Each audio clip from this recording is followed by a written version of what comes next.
Kiora et bonjour à tous. Bienvenue à la série des webinaires pour les entraîneurs de l'Olympique spéciaux 2024.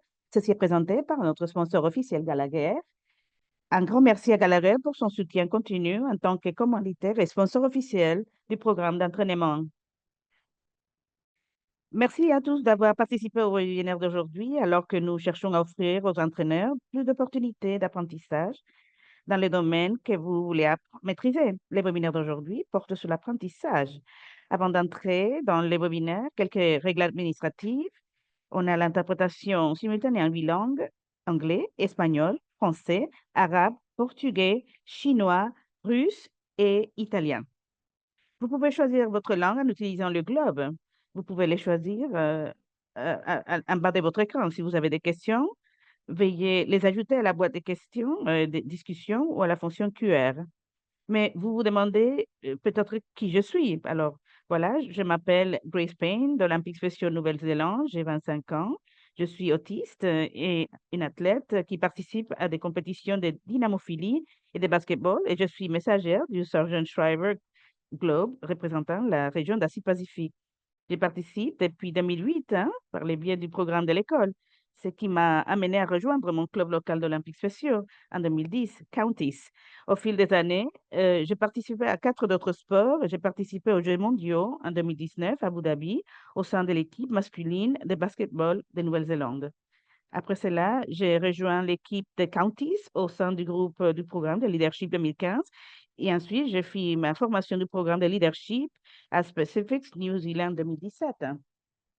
J'ai maintenant un rôle de leadership athlète en Nouvelle-Zélande, Asie-Pacifique et maintenant au niveau international. Dans le cadre de mon nouveau rôle à Sergeant Shriver, euh, en tant que porte-parole, nous menons la campagne pour un monde plus inclusif. Nous avons mis au défi les mentalités des dirigeants politiques, des décideurs, des éducateurs, des employeurs et de la société afin de créer un changement positif et un monde plus inclusif. Et nous sommes ici parce que nous sommes entraîneurs ou parce que nous voulons être entraîneurs aux Jeux olympiques spéciaux. Je suis également entraîneur. J'ai entraîné les cours de force et de conditionnement physique d'une équipe et j'ai également adapté les programmes des athlètes des cours de dynamophilie dans ma salle de sport locale. J'apprends toujours de mes entraîneurs, être un meilleur entraîneur possible pour aider tout le monde à réussir.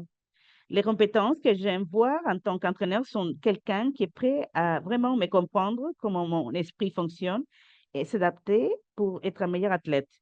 Pour le basketball, en tant que sport d'équipe, mon entraîneur connaît nos forces individuelles et comment faire travailler l'équipe de manière dynamique. Il nous, il nous enseigne à nous adapter aussi, voilà, et pour que tout le monde puisse, que tout le monde soit capable de comprendre. Et ça marche. D'autre part, la dynamophilie avec notre entraîneur est plus individuelle et individualisée. Ils le savent, ils savent comment vous vivez, comment vous soulevez, faire les poids, comment vous pensez, et ils nous enseignent de nouvelles choses de la manière on peut comprendre. C'est assez unique parce que la façon dont mon entraîneur m'entraîne, comme un squat arrière par exemple, est différente de la façon dont il entraîne mon père, qui participe aussi. Et ça marche. Maintenant, j'aimerais vous présenter notre présentatrice du webinaire, Dr. Rebecca Shangro. Dr. Shangro est maître de conférences en développement appliqué au Buer-Wheeler College d'éducation et développement humain, où ses intérêts de recherche consistent à identifier et étudier les pratiques d'enseignement recommandées à utiliser lors de l'enseignement aux athlètes ayant des troubles d'apprentissage, TDAH et autisme. Je ne sais pas vous, mais ça me semble cool. Alors, accueillons chaleureusement Rebecca. À vous, Rebecca. Merci, merci Grace. C'est bien de vous voir tous. Je vais vraiment dire un grand merci pour cette présentation et parce qu'on est vraiment entrepris avec Special Olympics. Alors, je vais partager ma présentation. Voilà. Alors, enseignement et apprentissage en Jeux olympiques spéciaux. Alors, beaucoup de personnes se demandent, quand je présente ce genre de choses, et ils se demandent, voilà, on fait de coaching. Alors, pourquoi on parle d'apprentissage et enseignement? Alors, voilà, on est là pour répondre à cette question. Il y a deux idées directrices pour vous aujourd'hui. Alors, la grande idée, que les entraîneurs sont des enseignants. On demande aux athlètes d'apprendre de nous, de la stratégie de jeu et les compétences. On leur demande de penser à ce qu'ils font de manière critique, hein, et on leur demande de faire la performance et de montrer leur connaissance, hein. Parce que la compétition, c'est ça, hein, c'est un examen, hein, c'est un test, hein. Voilà. Alors, le challenge aujourd'hui, le défi de comment les entraîneurs vont apprendre et enseigner. Et avant de passer à éduquer et les processus d'apprendre, je pense que les coachs doivent, ce sont des gens qui sont dans les compétitions. Alors, voilà, l'autre chose, c'est de penser à ce cadre directeur. Alors, comment puis-je aider mes athlètes à apprendre mieux? Voilà. Voilà. Alors, alors, mon but ici, c'est de répondre à cette question. Alors, comment aider les athlètes, hein?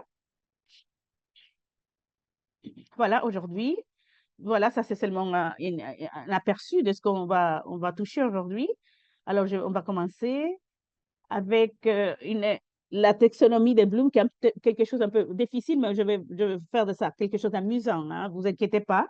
Ensuite, on va parler de l'adéquation au développement. On va parler ensuite voilà, le plus général, les traitements de l'information et les moyens de soutenir le traitement de l'information, hein, les processus, hein. Voilà. Alors, on va commencer avec la taxonomie des Bloom. Et voilà, on dirait que c'est un peu ennuyant, mais c'est pas ennuyant du tout, hein. C'est très cool, en fait, hein. Euh, voilà, il y a longtemps, hein, dans les années 50, Benjamin Bloom, il a divisé une manière de parler ou d'organiser comment les gens apprennent, hein. Et généralement, il y a trois domaines d'apprentissage. Il y a le psychomoteur ou l'aptitude physique, hein, et ça, c'est vraiment comme un coach. Voilà, on passe beaucoup de temps là-dessus, hein, comme coach de Special Olympics, hein. Les aptitudes physiques, hein, les compétences physiques, comment, comment taper un ballon, comment voilà, faire de la nage. Ça, c'est les aptitudes psychomotrices. Alors, il y a un deuxième volet, c'est l'affectif, hein, c'est les sentiments et voilà, ça est axé sur les sentiments et les compétences sociales. Alors, par exemple, comment gagner et gagner bien, hein, et comment perdre aussi, hein. C'est des compétences, comment féliciter les autres équipes, voilà, c'est comment féliciter une équipe même à la fin. Il y a beaucoup de compétences affectives, hein. Donc, c'est un domaine assez important comme coach, hein. Et le troisième domaine qu'on doit reconnaître, c'est les capacités cognitives ou les capacités de réflexion, hein. Voilà, ça, c'est les stratégies de jeu. Et, par exemple, comprendre quand est-ce qu'on doit bouger et courir en avant ou en arrière, s'il y a des brasses, euh, qu'est-ce que les choses représentent et qu'est-ce que ça veut dire pour vous, hein? Si vous prenez, par exemple, 10 minutes ou 10 secondes pour faire quelque chose, alors c'est très important ce domaine, hein, pour les coachs, hein. Alors, on va rester avec ces domaines et ces modèles pour la présentation pour être plus organisé dans la manière où on apprend aux athlètes, hein. Voilà, il y a un exemple de la taxonomie de Bloom, hein. Je sais qu'il y a des meilleurs exemples, mais voilà, on va utiliser la nage, hein. Voilà, ça peut être la capacité de faire plusieurs brassages, des brasses à la nage. Et par exemple, ici, ça peut être le travail en équipe. Je donne exemple, hein. Être, avoir du succès dans la compétition, être gracieux ou parfois quand on perd, être vraiment quand même sympa. Ça, c'est une capacité donc affective.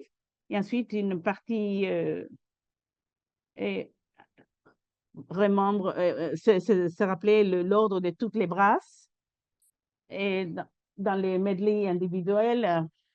Et voilà. Et j'ai eu du mal avec celui-là, hein. brasse en nageant dans un média individuel, il fallait que je me souvienne. J'avais du mal moi-même, hein, donc voilà. Bah, ça, c'est seulement un exemple du monde de la nage, hein, et de la natation. Voilà, on peut utiliser ces domaines pour parler des caractéristiques, et c'est important de comprendre ça, hein, comme coach, hein, parce que quand on pense à nous-mêmes comme enseignants, donc il faut penser à comment apprendre et enseigner aux athlètes. Voilà, parce qu'ils apprennent. Donc, ça, c'est une liste de domaines généraux, hein. Ben, tout le monde n'a pas tout, hein. Et il y a des choses sur la liste, mais ce sont des considérations que, comme coach, qu'on doit être à même de penser à ces choses-là, hein. Alors, il y a la partie cognitive. On a des réductions de temps, par exemple, on a des problèmes de mémoire, ou où on est passé attentif. Et ensuite, la partie affective, parfois, les gens hésitent à essayer de nouvelles choses, ils sont résistants au changement, ils ont difficulté à relayer ou des difficultés avec les relations interpersonnelles. Vous pouvez lire le reste. Et ensuite, dans la partie physique d'apprentissage, on a des choses comme des tonus qui est un peu musculaire, qui est un peu tendu, la stabilité, relâchement articulaire. Voilà, il y a d'autres indications et d'autres conditions aussi, mais qui pourront avoir un impact, l'habilité ou la capacité des personnes à apprendre. Alors, mais si on réalise ça, on se rend compte de ça et qu'on se rend compte comment la formation et le traitement de la formation va être affecté, hein. Et je pense que ça nous aide comme enseignants à naviguer tout ça, hein, pour apprendre et enseigner mieux. Voilà. Alors, alors, l'adéquation au développement, c'est assez intéressant et ça fait partie de la taxonomie de Bloom, hein. Voilà, je vais expliquer un petit peu.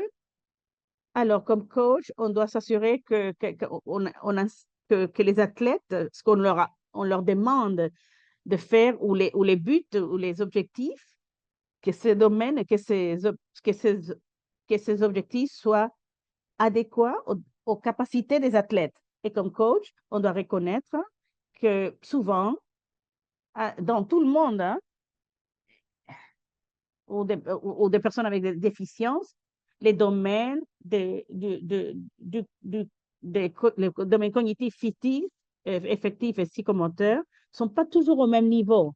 Alors, comme vous voyez ici, c'est rare de voir un athlète qui a tous les atouts, hein, qui est fort physiquement, qui est affectif, qui est qui a un domaine affectif fort. C'est beaucoup plus commun, hein, autour du monde de voir des athlètes qui, qui ont de la variabilité, hein.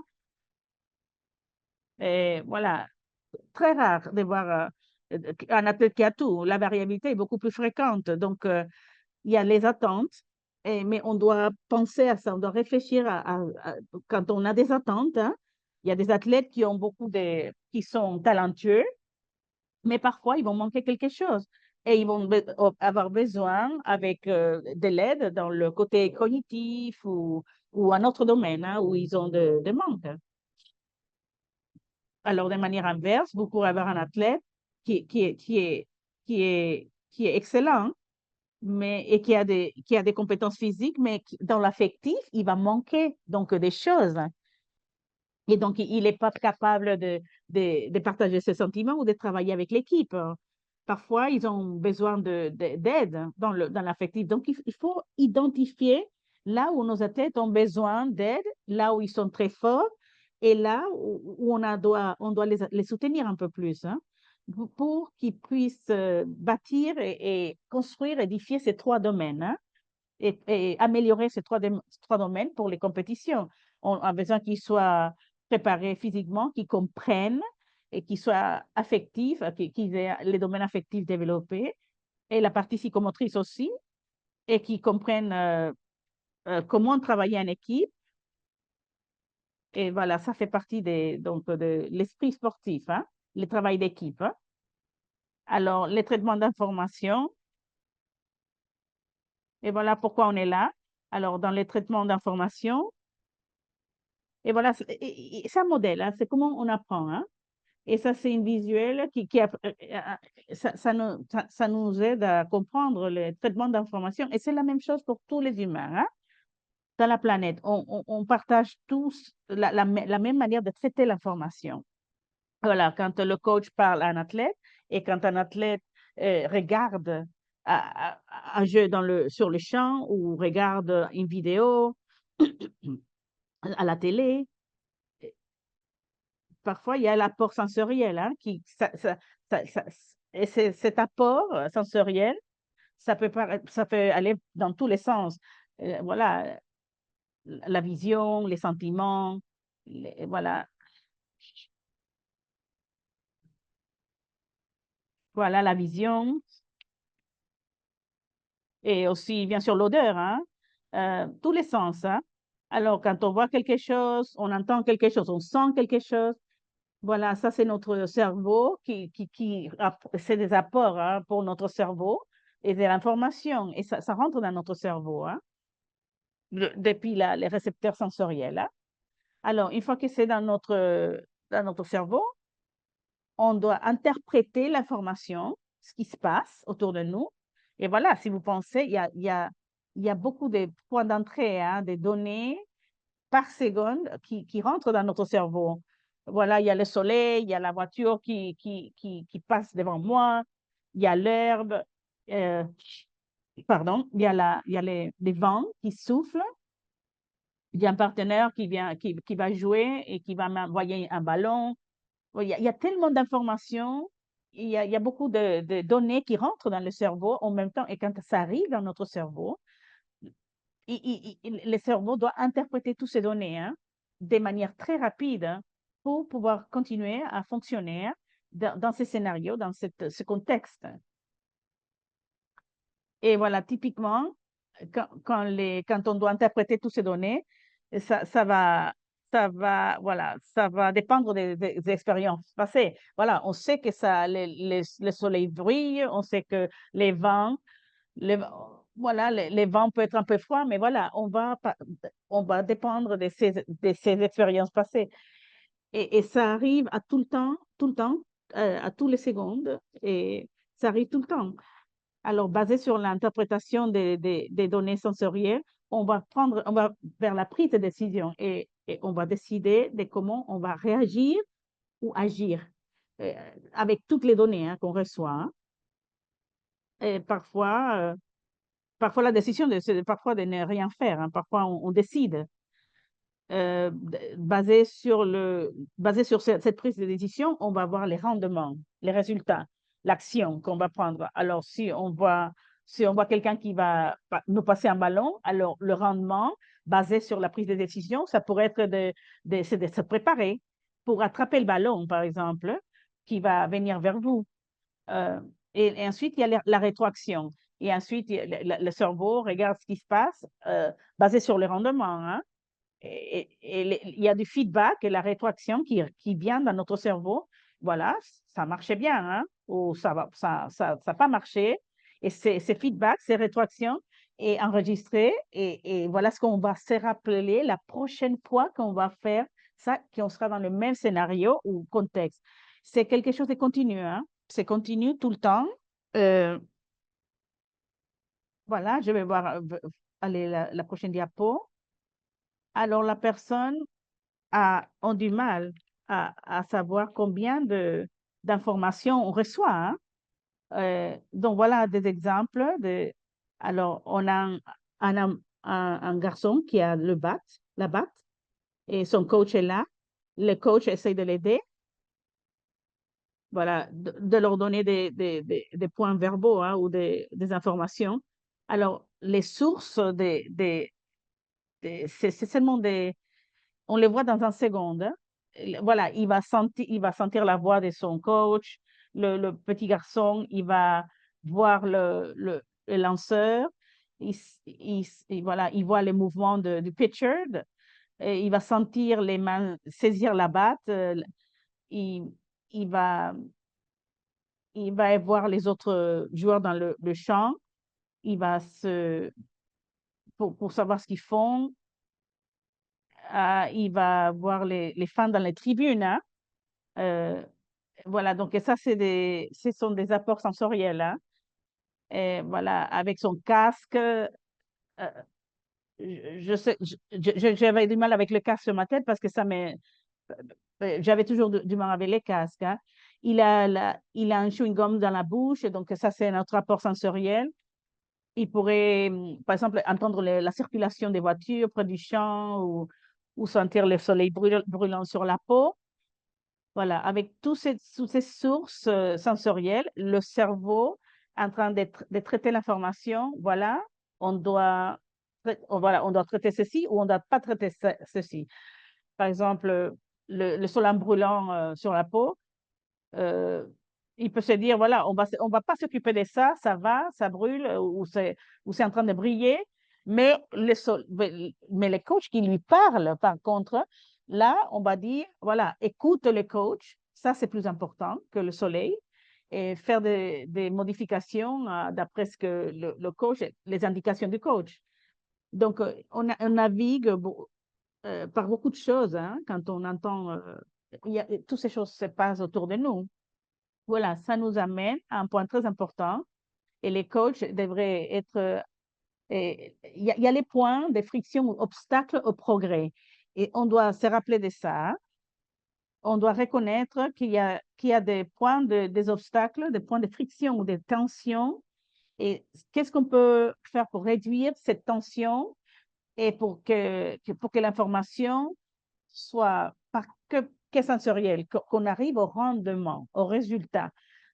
Imaginez dans tous les cycles d'information, on peut se perdre, hein, parce qu'il y a beaucoup d'obstacles, il y a beaucoup de points de friction ou de tension, parce qu'il y a tellement d'informations et tellement de choses à traiter qu'on peut se perdre, hein.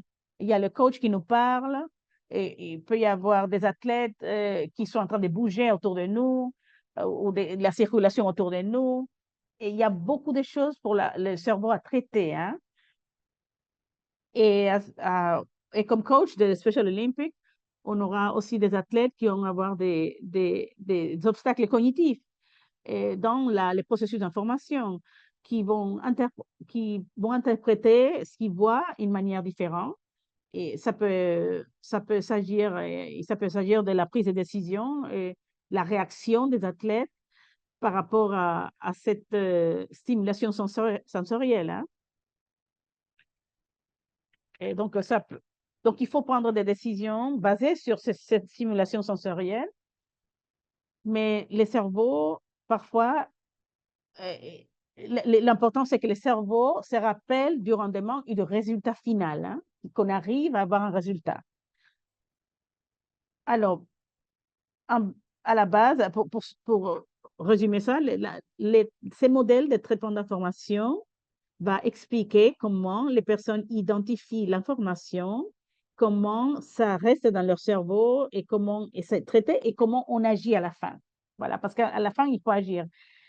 Parce que, alors, à un moment donné, dans ces modèles, il peut y avoir la confusion à n'importe quel moment. Il peut y avoir, le restant de l'information va porter sur comment faire que le processus soit plus simple.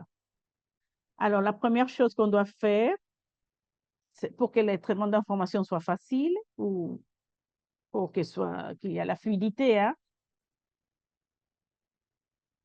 et il faut identifier tous ces obstacles au progrès, hein, ces points de tension, hein. C'est difficile, hein, parce qu'on ne peut pas ouvrir le cerveau.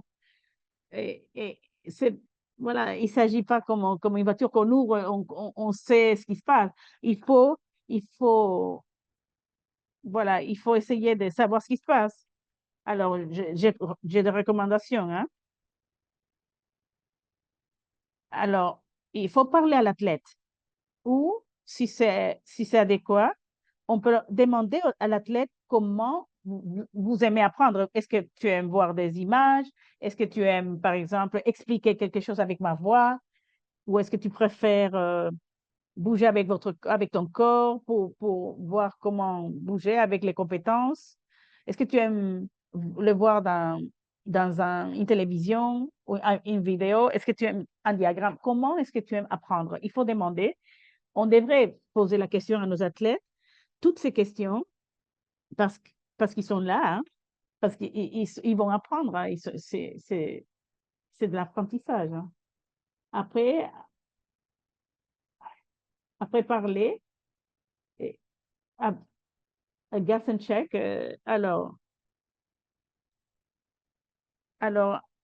deviner et vérifier. En mathématiques, on a une formule, une équation, et on met un chiffre pour voir si ça va résoudre l'équation. Et si ça marche bien, voilà. Si ça marche pas, bon, on revient en arrière et on met un autre chiffre. Donc, guess and check, c'est deviner et vérifier. On l'utilise en mathématiques, mais on peut l'utiliser ici aussi.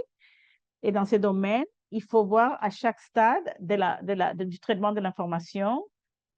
Et voilà, il faut arriver à la rétroaction et faire des modifications petit à petit, hein, à chaque stade du traitement de l'information pour voir si ça aide l'athlète. Hein. Si vous êtes une partie, si vous êtes si vous êtes un enseignant beaucoup plus verbal, vous allez faire des directions ou des instructions verbales.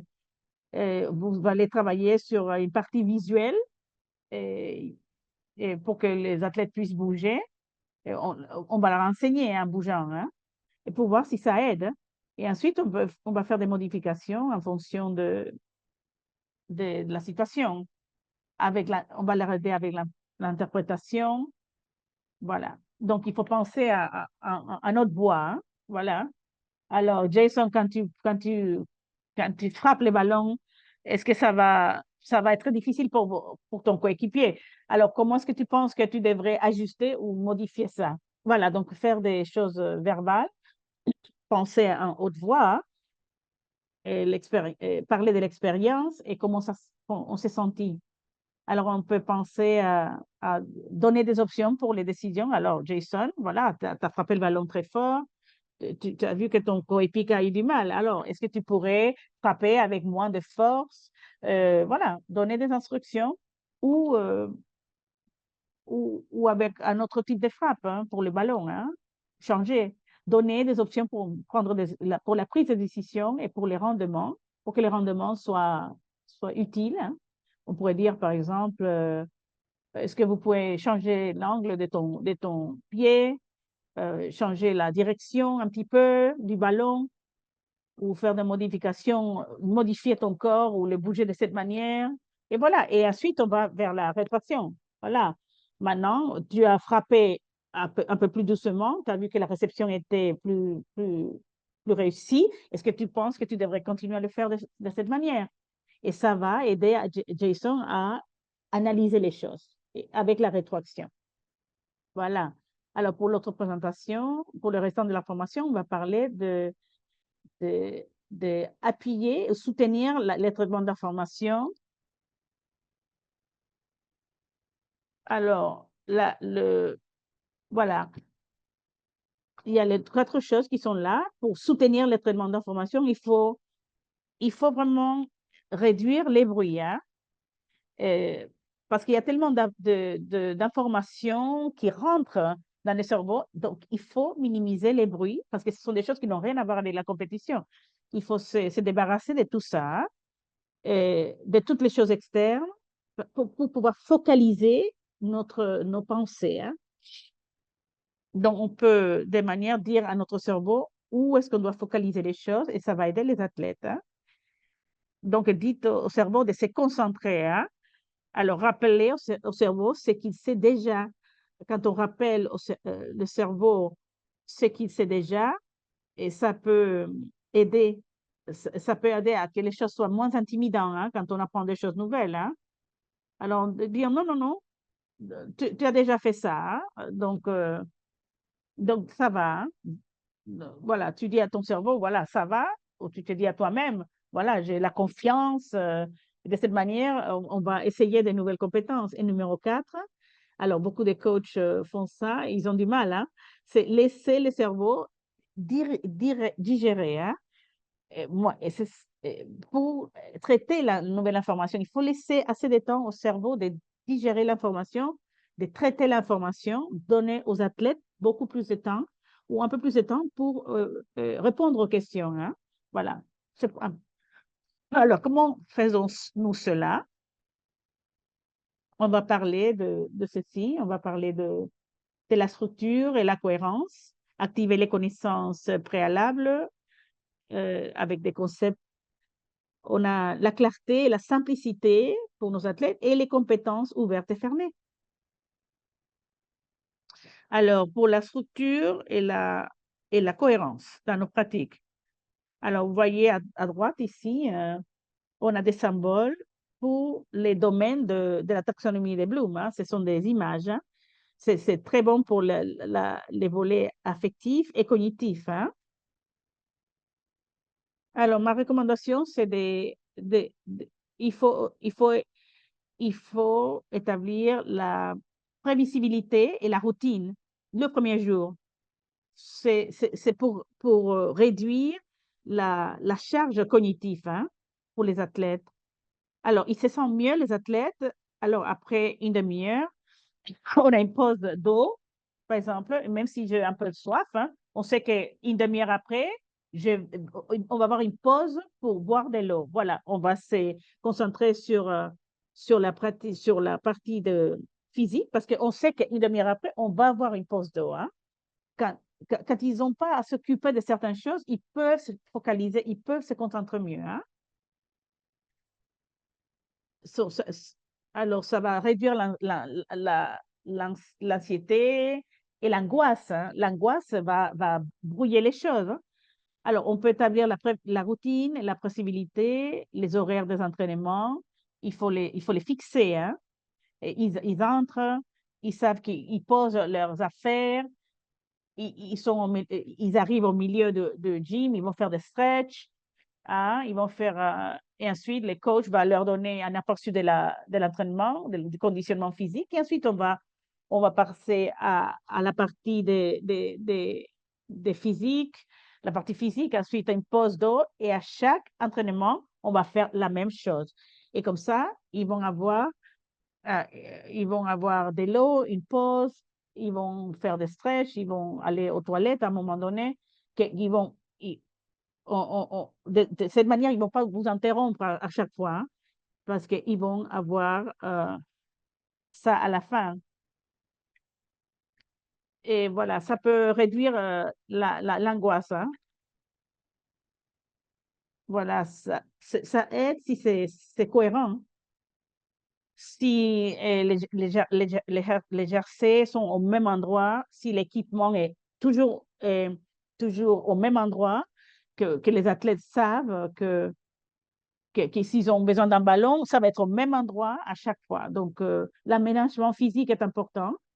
Langage commun, il faut utiliser, si votre langage commun et vos directions sont toujours les mêmes, il n'y aura pas de problème de communication avec les athlètes, hein. J'ai observé une fois qu'un coach, par exemple, et c'est un coach de basketball, hein, une fois, je l'ai vu, il a dit, voilà, levez vos mains. Voilà. Et en basketball, il faut faire ça en défense. Et il a soulevé ses mains pour, voilà, pour montrer ce qu'il fallait faire. Donc, les instructions, il disait hands up, mais c'était pour une autre raison. Et c'était pas en raison de la défense, c'était pas les attaquants ou les défendeurs. Voilà, ça n'avait rien à voir avec défendre un joueur. Donc, tout le monde ça crée un peu de confusion, hein, parce que quand il a dit hands up, voilà, levez vos mains, voilà, il se demandait alors de quoi il parle. Est-ce que c'est l'attaquant, les défendants, les défenseurs? Donc, voilà, attentes en matière de comportement. Pour les attentes en matière de comportement, il faut parler toujours être cohérent, hein, pour éviter l'angoisse, hein. et les doutes, hein.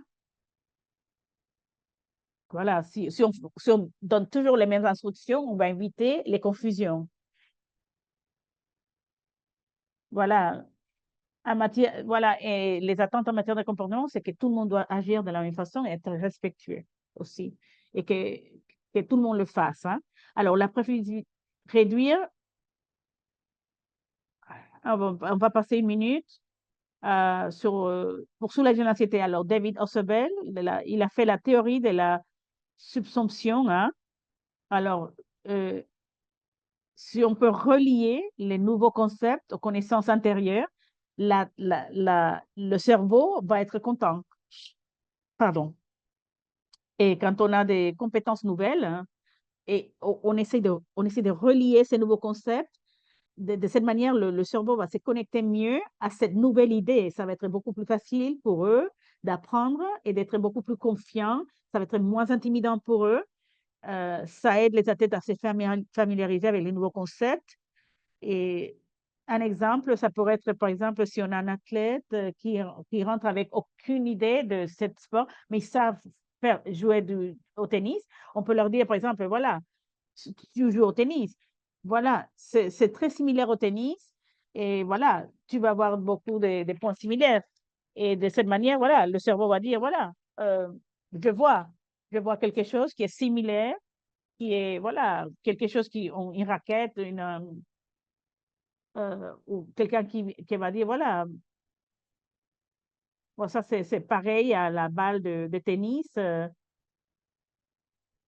et voilà, je vais me faire mieux, je vais me sentir mieux parce qu'il y a une raquette, il y a une balle qui sont similaires au tennis. Il y a des mouvements et des compétences qui sont uniques au sport, hein. Et là, on pourrait apprendre des choses que personne n'a jamais fait, hein.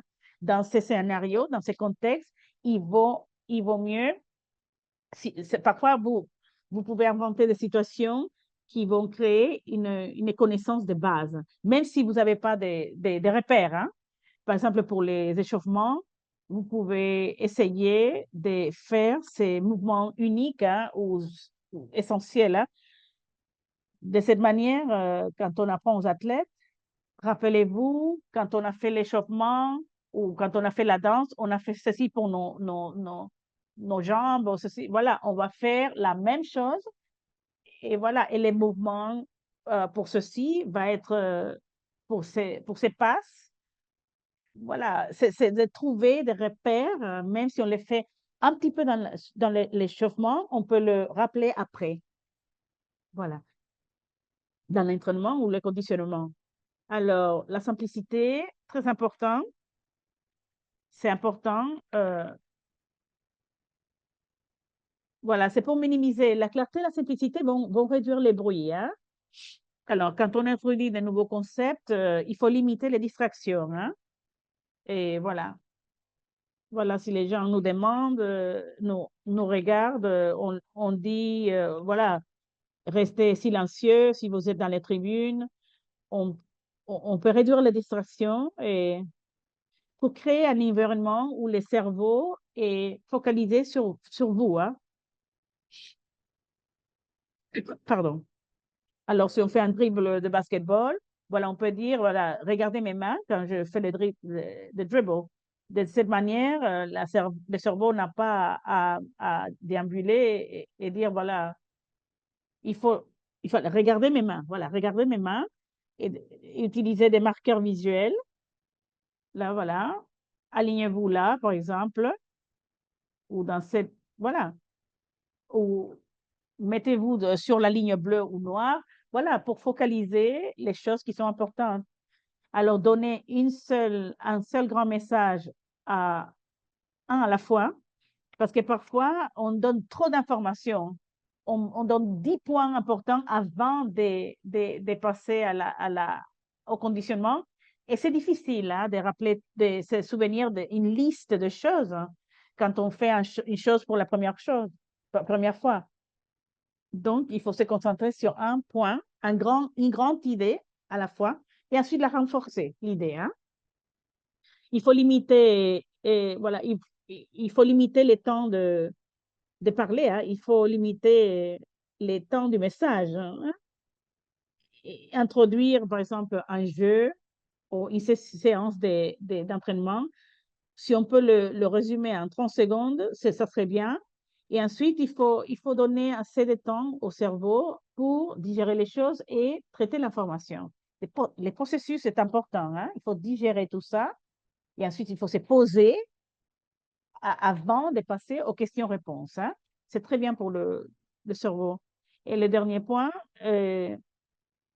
alors, voilà, c'est les compétences ouvertes et fermées. C'est un point d'apprentissage dont on parle beaucoup. Voilà, vous voyez ici à droite, hein. Et voilà, ça, c'est de l'apprentissage psychomoteur, cognitif et affectif. C'est grand, hein? Alors, les compétences qu'on apprend à nos athlètes, ça peut être travail d'équipe, ça peut être stratégie dans le jeu, ça peut être la nage ou les brassages. Ces stratégies peuvent être fermées ou ouvertes. Alors, quand, quand on- on- voilà, on utilise la prédictibilité quand on ouvre.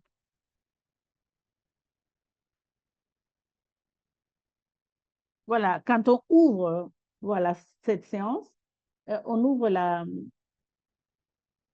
on, on est en train de vraiment d'accroître la prévisibilité des choses. Et quand on les fait de manière close, on est en train de réduire la prévisibilité. Voilà.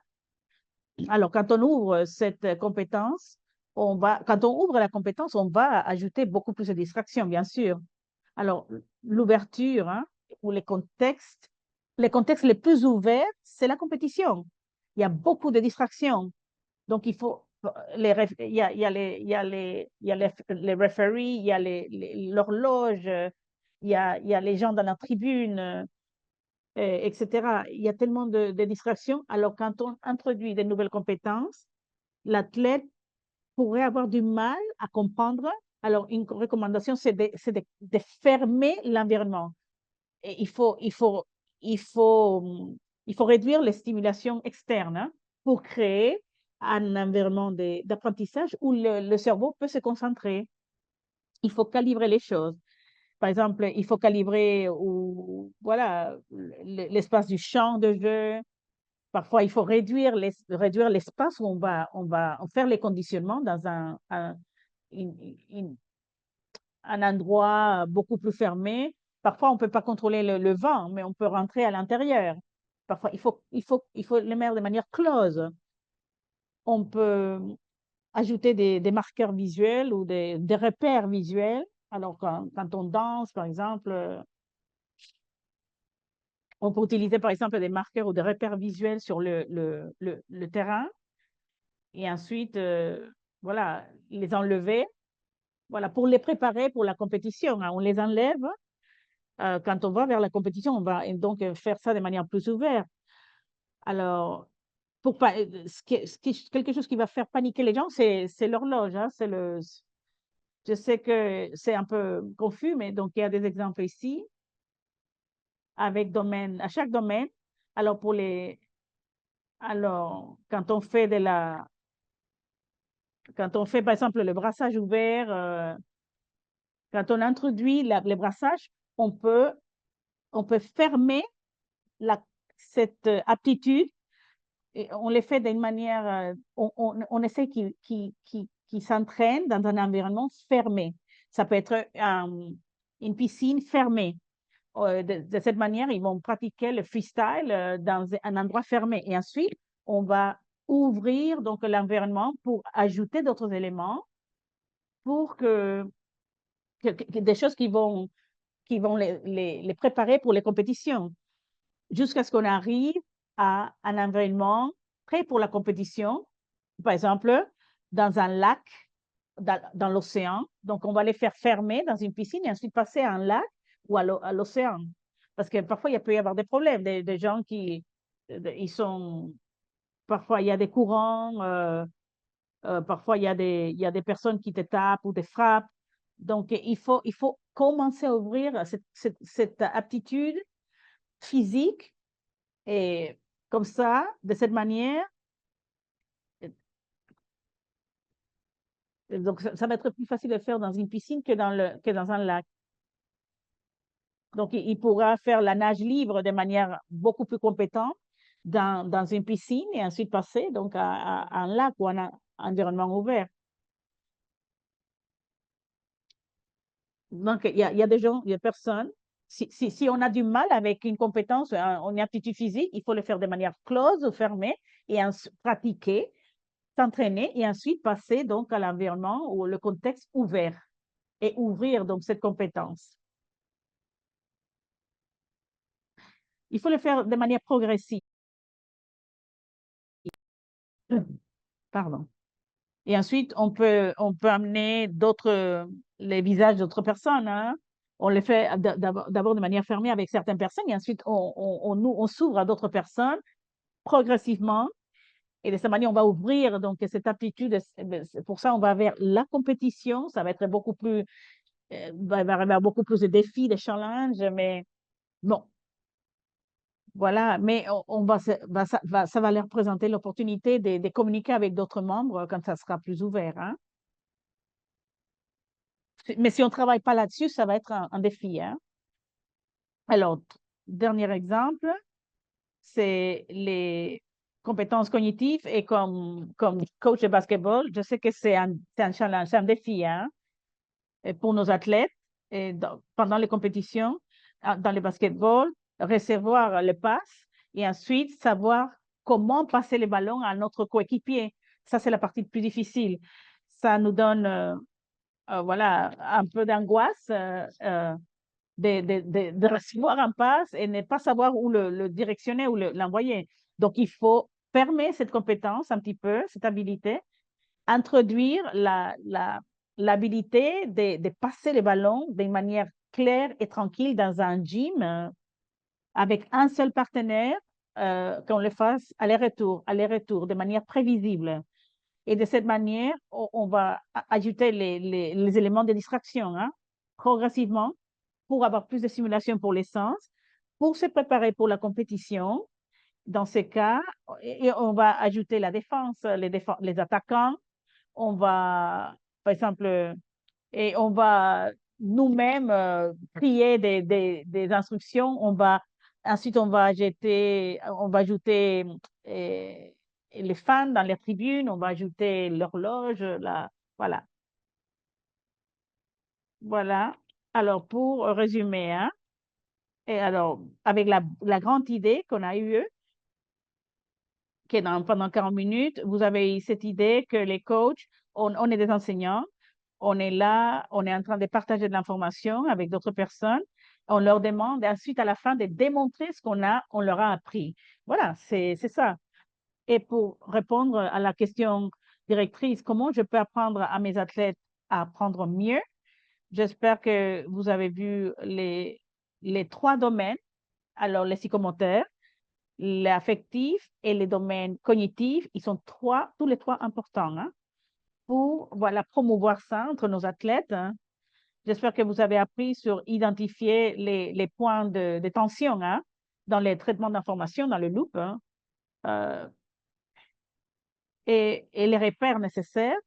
Et j'espère que vous avez appris sur soutenir les processus d'information avec la cohérence, la structure, activer la connaissance préalable, être clair, être simple, et ensuite les compétences ouvertes et fermées. Voilà, voilà, c'est tout pour moi. Je pense qu'on a quelques minutes pour des questions. Je vais arrêter de partager maintenant. Et voilà, si vous avez des questions, voilà, allez-y. Alors, on va voir dans les chats. Jeff, merci. Voilà, Rebecca demandait d'un seul athlète. Alors, comment vous gérez différents athlètes quand on doit faire entraîner un groupe? Voilà, à chaque fois, on me demande la même chose. Et voilà, c'est bien. Euh, voilà, il s'agit c'est là qu'il y a des outils et des petites tuyaux, hein, nécessaires là, hein. Alors, quand on a des coachs assistants qui travaillent avec nous, voilà, on a besoin d'une personne pour une chose et l'autre personne peut nous aider à faire autre chose. Comme ça, travailler, parce avec un assistant, on peut travailler avec les personnes de manière personnelle ou individuelle. Donc, si on n'a pas des bénévoles qui nous aident, voilà. Ce qu'on fait, c'est, il y a certaines choses qu'on peut faire, voilà. Vous pouvez faire, on peut faire des rotations stationnaires, ça c'est populaire. Alors, avec ces rotations, on peut aller dans différents groupes, travailler avec des petits groupes de manière dans une rotation. Ensuite, on peut aussi, si vous avez un groupe large, assez large, on peut utiliser les basketballs, par exemple. Si vous, si vous faites un dribble, par exemple, et, et un tiers d'équipe, on peut faire aller-retour avec un groupe et aller-retour avec un autre groupe, hein. On peut commencer avec le même but pour tout le monde, hein, les mêmes objectifs pour tout le monde. Et ensuite, si vous repérez un athlète qui a besoin de plus d'aide avec les dribbling, vous pouvez dire, voilà, Sarah, voilà, la prochaine fois que tu vas, on va le faire ensemble ou on va utiliser seulement la main droite, hein, voilà. Alors, de cette manière, voilà, les autres vont à faire l'aller-retour, mais vous allez travailler avec Sarah seulement on va fermer donc cette compétence et ensuite, quand elle sera prête, vous allez l'ouvrir. Vous aurez des athlètes qui sont merveilleux avec les dribbles et avec les allers-retours. Et vous leur direz, voilà, toi, tu vas aller un peu plus vite parce que tu as déjà maîtrisé la chose. Donc, mais c'est un défi, hein, surtout quand on a un groupe assez large, hein. Donc, ça peut être un défi pour l'entraîneur, hein. Et ensuite, alors, la deuxième question, comment vous appuyez les athlètes qui sont établis, qui veulent pas changer? Comment vous traitez les athlètes qui veulent pas, comment vous allez appuyer des athlètes qui veulent pas changer leur manière, hein? Alors, parfois, on doit essayer, hein. Parfois, ils sont établis ils ont une manière de faire les choses, hein. Et donnez-leur des challenges, des défis basés sur, euh, basés sur leur intérêt.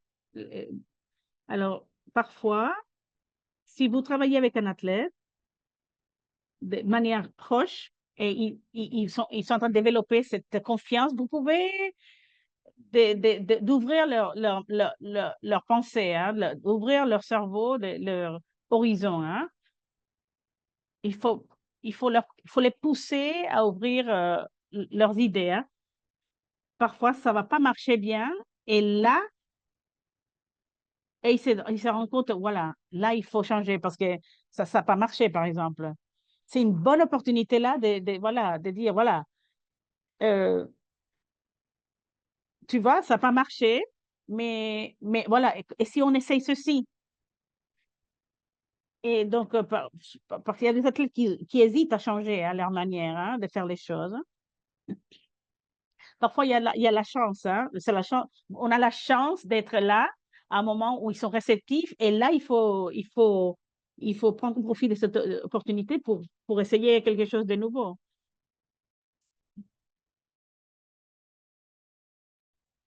Pardon. Alors, comment préparer les gens pour les compétitions? Il faut fermer la compétition. On va commencer, par exemple, on essaie par exemple, on invite les parents et des amis dans les tribunes pour commencer à ouvrir les compétences, les habilités. Voilà, de cette manière, ce sont des gens qui connaissent, hein, pour ouvrir donc la compétence. J'aurai des bénévoles ou des coachs assistants qui vont être là pour ajouter d'autres personnes, hein. On aura des athlètes. Donc, ces capacités et Donc, on a des athlètes, par exemple, qui ont la simulation sensorielle est difficile pour eux. Et parfois, il faut ouvrir à la compétence en utilisant les jersey ou l'uniforme pour le jour du match. Alors, pour l'horloge, alors pour l'horloge de compétition, je les active, hein, pour qu'ils comprennent le but, qu'ils comprennent l'objectif, hein, que ça va être présent pendant la compétition. Alors, pour qu'ils se sentent, pour qu'ils aient l'habitude de regarder l'horloge de compétition, hein, parce que sinon, si on fait pas ça avant, il va y avoir de l'angoisse, hein, bien sûr, le jour de la compétition. Donc, il faut présenter cette horloge de compétition dans les entraînements. Je l'introduis très, très tôt, hein, dans les entraînements. Et voilà, ce sont c'est les deux questions que j'ai eues de Jeff, hein, voilà. Je pense que c'est tout, hein. Je pense que c'est tout. Alors voilà, je voulais seulement dire merci à tout le monde, hein. Ça a été merveilleux. Euh, et j'apprécie votre présence. Merci, hein.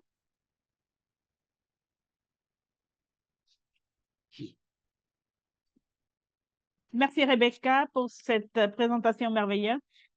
Alors, pour plus d'informations, j'espère que vous avez appris une chose ou deux, hein. Alors, on a des ressources fantastiques pour les coachs pour continuer à apprendre et améliorer leur culture de coaching, hein. On a un portail en ligne pour pour les portails en ligne, hein, pour les fitness, santé, coaching. On a des comportements protectifs.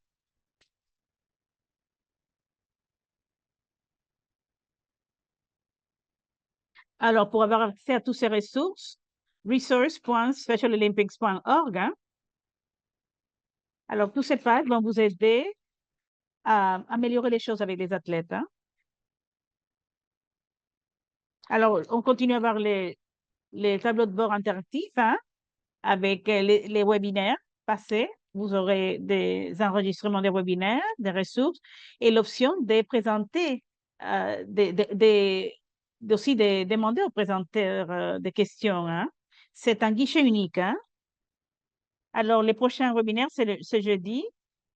Et comment les jeunes apprennent, hein, avec nos partenaires de iCoachK. Merci à Gallagher pour cette opportunité et pour être le sponsor de cette série de webinaires. Merci, c'est tout. Merci, à bientôt.